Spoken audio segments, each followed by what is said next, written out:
Our next expert coming up is Sam McLane. He's the Chief Technology Services Officer with Arctic Wolf.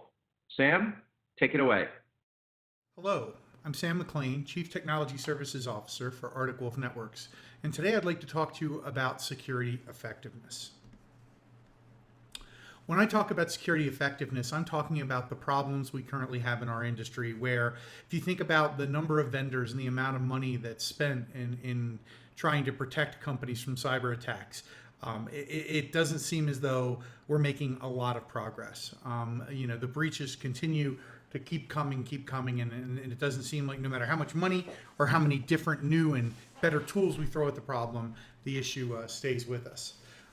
This stems from a variety of reasons. The first of which is that there just aren't enough security professionals to go around. This problem has plagued us for the past decade. There are currently, by some estimates, 3.5 to 4 million unfulfilled jobs in the cybersecurity industry, and that just is going to continue to grow. More importantly, those of us that do work in this industry suffer from all kinds of stress-related issues. Just because you feel underwater, there's really nothing there. And that stems from having a plethora of products out there that are always getting better, always finding more things to do. Most customers these days have between 5 and 10 security products that they rely on. And that just generates thousands of alerts. And if you think about the kinds of events we're talking about, you go from millions of critical events or millions of observations to thousands of interesting events that then need to be looked at, and only half of them they get looked at. And of those, only about a quarter are real. And of those, we don't even fix half of them. And so the problem continues to persist because it's just difficult to understand and prioritize. If you think about how we got here, we started with this idea of if you're going to connect to the internet, you need to have good basics, a firewall, a good AV tool. But as those threats morphed and it was no longer just a worm on a floppy disk or a USB drive as it came in over web and over encryption, next generation tools, next gen firewalls, proxies started to come about to help address those issues. Once you've got all of these all these tools, you need to integrate them somehow. And so we move towards the world of security platforms. We still now have a fully integrated, fully aware suite of tools that are connected up, but I go back to the number of events problem, and you wind up with this idea that you have an operations issue that you now need to deal with.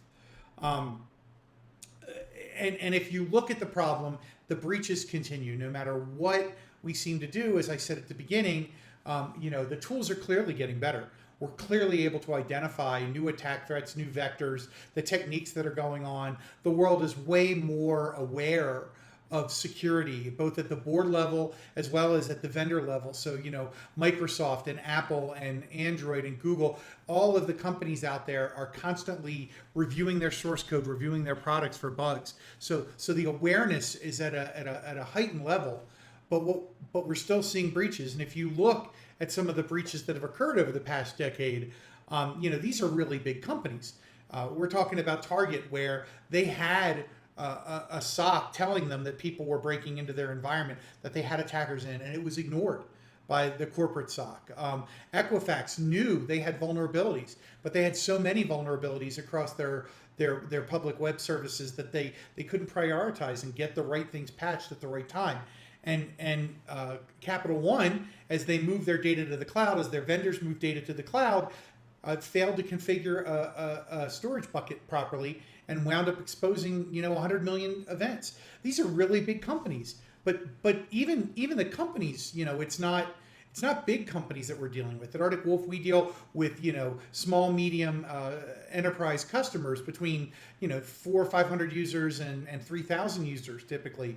And 18% of our customers, we were able to detect a phishing that was successful, that made it past their mail filter, that made it through their systems.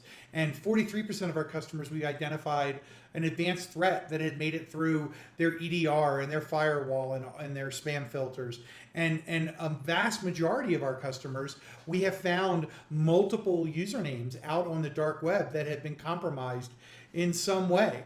And so the idea is, what can you do to help? And I've got a couple of sort of stories that highlight sort of the operational failures, the security failures at our customers, and then we'll talk a little bit about what we can do to solve them. So the first war story I want to talk about involves sort of good IT hygiene. We had a company that came on board. We were monitoring their environment, and we noticed a bunch of failed login attempts on this one account. And when we dug in further, we noticed that this account was a privileged account, and eventually they were able to successfully log in. That triggered an event with us. We talked to the customer, and it turns out that the account that we were monitoring was actually an ex-employee on the IT staff. Now, this is an employee that had privilege, and their account was never disabled or deleted. And again, this is not something where it's a weak password or a bug or a flaw, an exploit. This was just a failure of we didn't follow our offboarding process properly. So there, it's definitely sort of the operations problem there that you're highlighting. And next problem we saw was, we brought a customer on board, and one afternoon we noticed that the CEO had sent out all these emails in a spike to their customers after someone had logged in from a foreign country that was unexpected. One of the employees clicked on the link and got infected. And while we were talking to our contact at the customer, those emails had gone out and someone had gotten infected. They were able to sort of clean this up. It took days to clear off everyone's desktop. But when we brought this to their attention, the entire organization floundered because they didn't know who to contact. They didn't have call sheets for the executives, HR, legal. No one understood the ramifications and what was going to happen. And that led to a bit of chaos as we helped them clean up. Now, they did clean it up. Everything happened. But still, it just goes to show you that again, an operational issue, an operational failure can exacerbate a really bad problem. Again, sort of the next sort of idea here around sort of strategic operational considerations and strategy around security architecture. We had one of our customers where we had just set up cloud logging on Office 365, and as part of our process, we asked what countries are you supposed to be able to log in from so that we can put everyone else on the watch list. And as soon as we found a customer or an attacker, they tried to log in, and they eventually did successfully log in as we were getting this done. But the alert that drove us to find this interesting was they then added a rule to forward all email to a Google account that clearly wasn't associated with this customer. As we went through and reviewed all of the accounts in that customer, there were several more that this attacker had done, and they were just stealing information by collecting everything that was in these people's email accounts. So that led them to then reevaluate their we don't need multi-factor authentication review. Again, a failure at the operation strategic level, not necessarily a tooling problem or an exploit that had gone wrong. These are all, everything I'm talking about here, it's not a failure of a product or a tool. This is an operational failure. And the thing to think about here is that, when you start to look at the current landscape and how we're dealing as an industry, both the vendor side and the customer side, how are we dealing with these things? The tooling has gotten so good that it really is not necessarily always about how much money you spend or what tools you have. If you remember from back in the 2000s when all the AV vendors were leapfrogging each other, we catch more, no, we catch more, you could measure the differences between the top tier and some of the free open source stuff. It was 99% and 50%.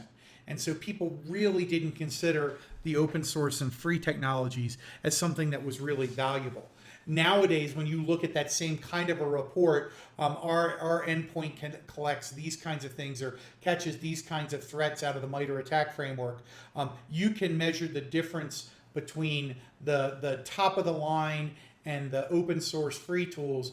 It's a matter of tenths of a percent, 99.2 to 99.1 or 99. So it's not really about the tools themselves. It's more about operationalizing the tools. How do you deal with it?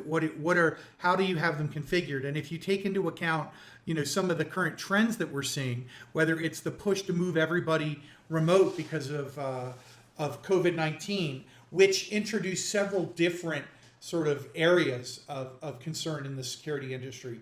The first is everybody became remote. There wasn't a lot of user traffic coming out of your perimeter anymore, which is traditionally where everyone's invested all of their security dollars. That next generation firewall that you spent all the money on really doesn't help you if everyone's on the outside of it behind the defaultly configured Comcast cable modem and router that's out there. The second thing is that now you've got humans that think of themselves as working from home, but that's actually their corporate environment, and the change in mentality, the mixing of corporate assets and personal assets, letting your children do their homework on your laptop while you're not using it, having their gaming PC that's probably riddled with malware on the same broadcast network as your laptop, the change in attitude of I'm working from home as opposed to I'm working. Sort of that whole sort of lowering of the security spidey sense, if you will, really is there. And then lastly, just the sheer I need to research more. I'm getting emails from my vendors, from my peers about COVID-19. The fear that came with this sort of shift in the macro condition of the world has led to new opportunities for phishing and account takeover stuff. Along with this threat came sort of a more rapid move to cloud. Most of the customers that we talk to, most everyone in the industry has some cloud strategy.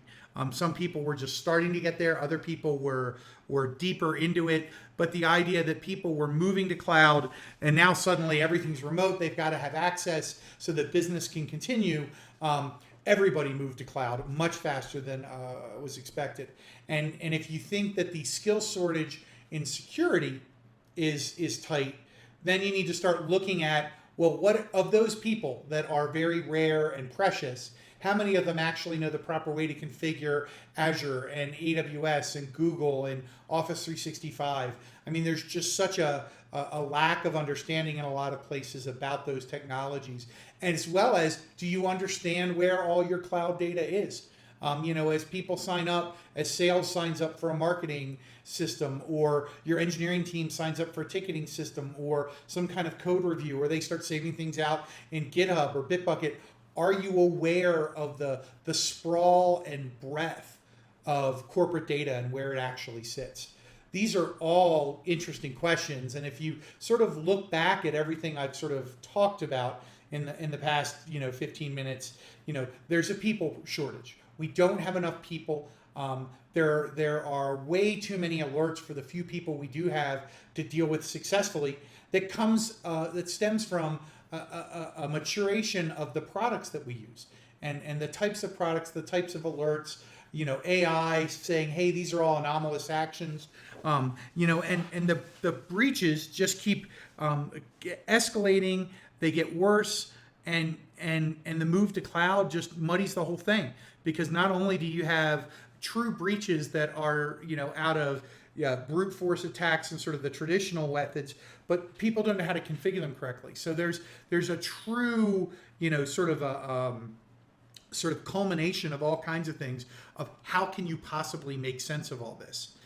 And when you talk about the path forward, we like to talk about an operational approach. I like to talk to people about the fact that we have come to a spot where security is now a boardroom level topic.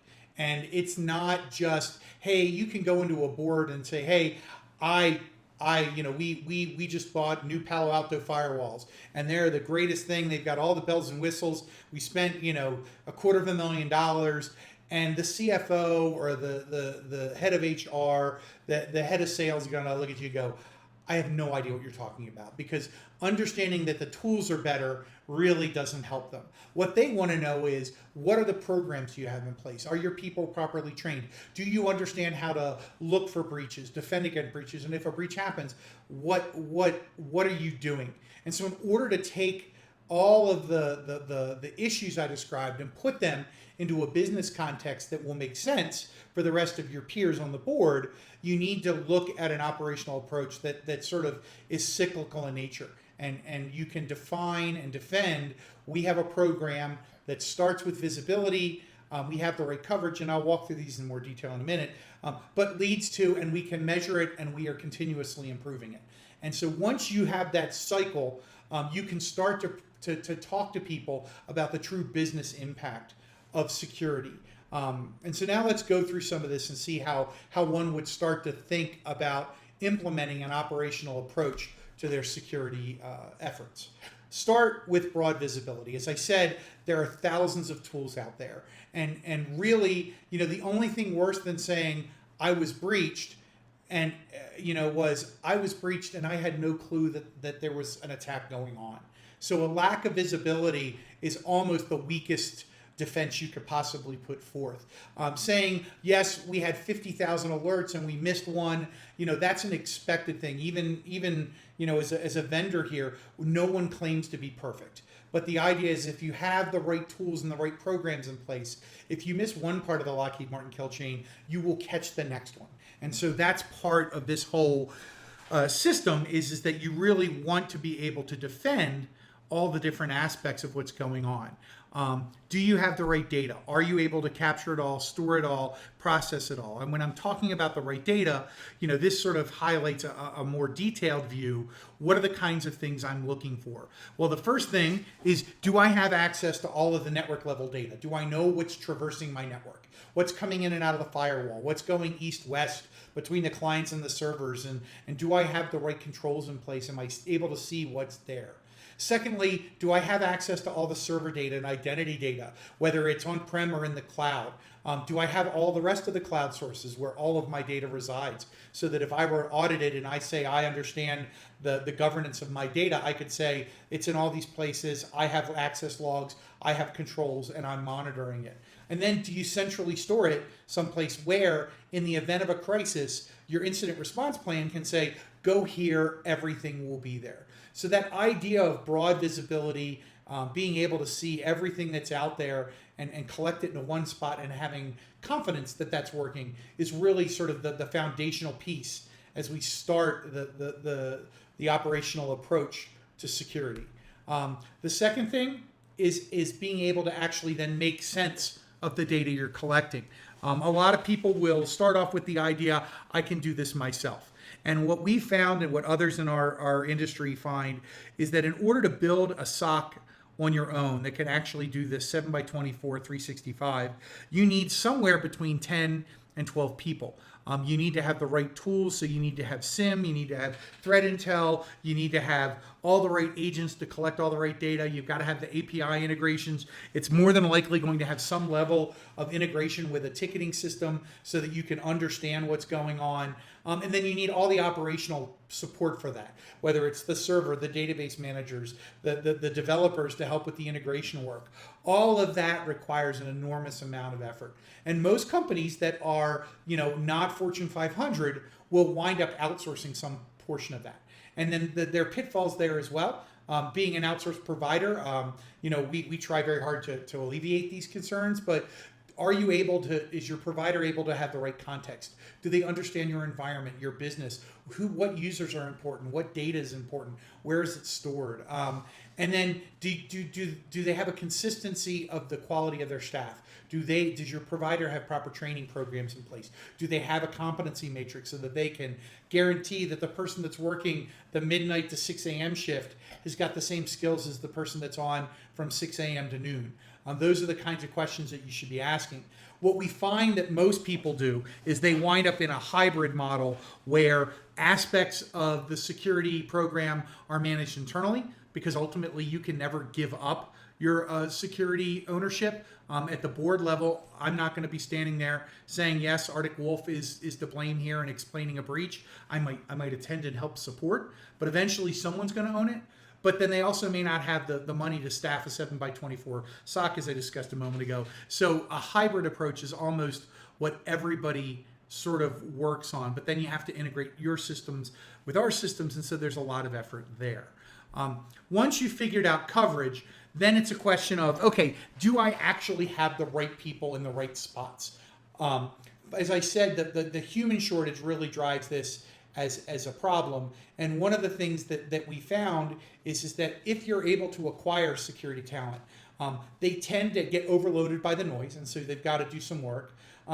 It's difficult to find a generalist who you would consider to be an expert everywhere. So you might find an Active Directory security expert, but they don't touch firewalls, or a networking person that doesn't understand the cloud, or a cloud person, but don't talk to me about endpoints. So finding the right mix of expertise in this area can be really tough.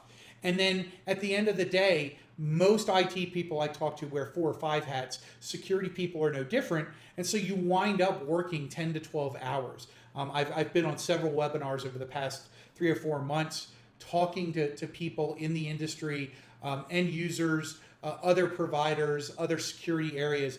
And the work from home dynamic of COVID-19 has driven everyone to be very, you work 12 hours a day and you don't even realize it. You wake up in the morning, you have breakfast, you sit in your chair, you hop on Zoom, and suddenly you're like, holy crap, it's dinner time. Those kinds of, that dynamic is really sort of pervasive, especially in the security industry. What I like to tell people is, if you do one thing over the next couple of weeks, it's put a program in place to take your most talented people and force them to take a day off.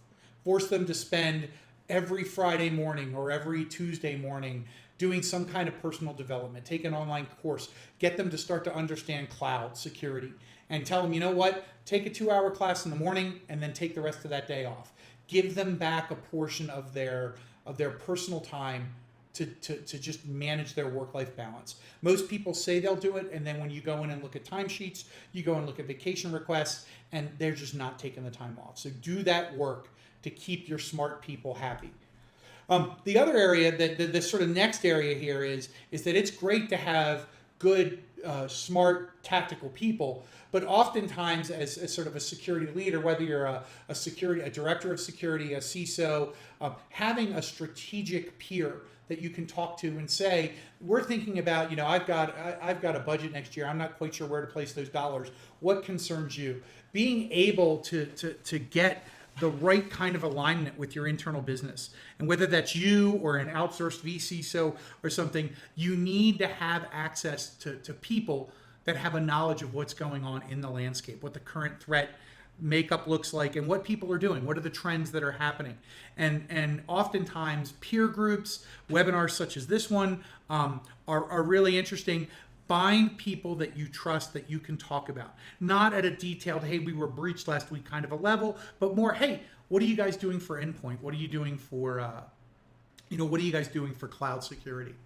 The last piece is metrics. Again, if you've ever sat through a board presentation and you get to security and they're like, yeah, we weren't breached, it's really difficult to understand the value, the impact. Is our spend commensurate with the level of protection we're getting? So things that you want to look for: mean time to detect, mean time to respond. Measure your security posture against a framework. NIST is an industry standard. It sort of strategically covers the broad base of everything you would need. But if you need more detailed help, if you want to figure out, well, where do I actually want to apply my efforts within NIST, look at something like the CIS controls. They are way better defined, more granular, and you can know what initiatives would make sense. And then lastly, make sure you go and get industry comparison data so that you can say, we're doing X and the industry standard is Y, we're 5% better, we're 10% better. Following all of these things gives you the ability to say our tools problem isn't going to bring us down because we have operational excellence. And that's really what this is all about. Okay, I'm going to open it up for questions. Thank you for your time. If you have questions, please let us know.